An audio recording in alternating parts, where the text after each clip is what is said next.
Hi, I'm Angela Nickerson, and I'm so excited that you're going to be joining me for the Art of the Word. I wanted to give you a little preview of how I set up my workspace. That might just help you. But none of this is something you have to have or have to do.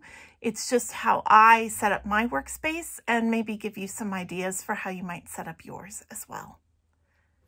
Okay, so here's my work surface. First of all, I always have a protective cover underneath it. This is actually the splat mat that I used to use under my son when he was a toddler.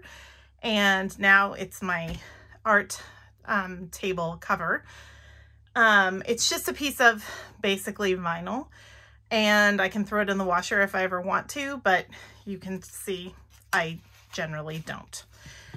So I usually have something down to protect the surface when I'm working. This isn't a particularly messy project, but we'll be using glue and cutting and that kind of thing. This is one of my art journals, which is prepared in the same way that I'm going to teach you how to prepare it. So I often have those with me. Tools that might be helpful: you'll definitely need a pair of scissors. A good sharp knife is helpful, and I often either use one of these or even an X-Acto knife. Something nice and sharp will be good as we're prepping the book. I also always have a bone folder. This isn't necessary. You could use a credit card, but when you're folding paper to get a nice crisp line, that can be really helpful. And I've had that for probably 20 years at least. I also like to have a brayer with me. Again, not necessary, but something that you might find helpful to have. Then your packet of supplies, hopefully you've gotten that. That will include your book, and so we'll be working with a book. I always have some pens with me. I actually have these turntables. I have two of them, and they keep most of my art supplies here. So that's really handy. They're just super close. And I always have kind of glue and things around. A container for water. I don't know that you'll necessarily need this, but we will have some exercises that we can do that, if you are into watercolor, or maybe you like to use pastels or acrylics, you may want to have those things around if these are mediums that you enjoy using. We'll have some kind of free-ranging activities where you could use whatever happens to be on hand. If you want to have a palette nearby, that's great. I have this little bin that I keep small scraps of paper in. I do a lot of collage, and so that's what this bin is, but you'll want to have some collage paper. There's some that came in your kit, and that's probably adequate for what we're doing, but if you happen to have other things around, that would be a great thing. I always have some vintage books.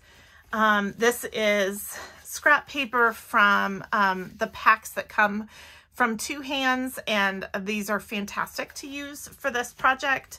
I have some hand-dyed papers here. This is a wallpaper sample. That can be a great thing, especially when it comes to decorating the covers.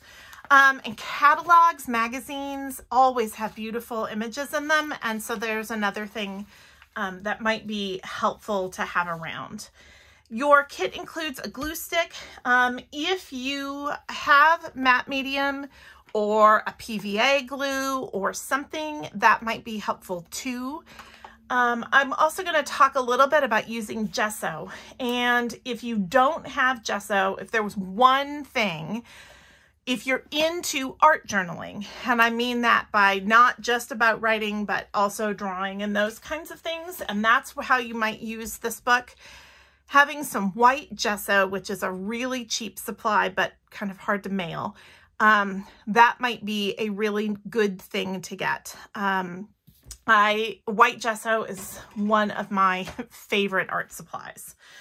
So it's not necessary. We will do all kinds of things and show you how to do stuff without white gesso. But if you're going to buy something and thinking about it, that might be the one thing that I would do. And then for the second week, one of the techniques we're going to do will require a photograph. And so you might print out a bunch of photographs just to have on hand.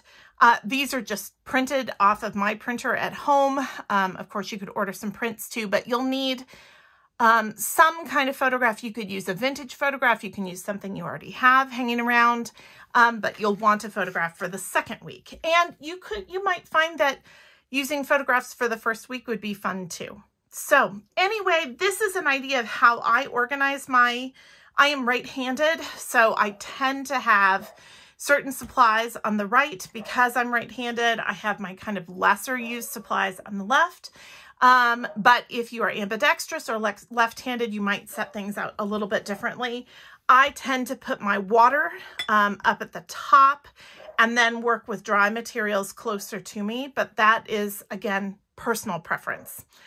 Anyway, I'm super excited to see you at class, and I can't wait to see what you create in your new journals.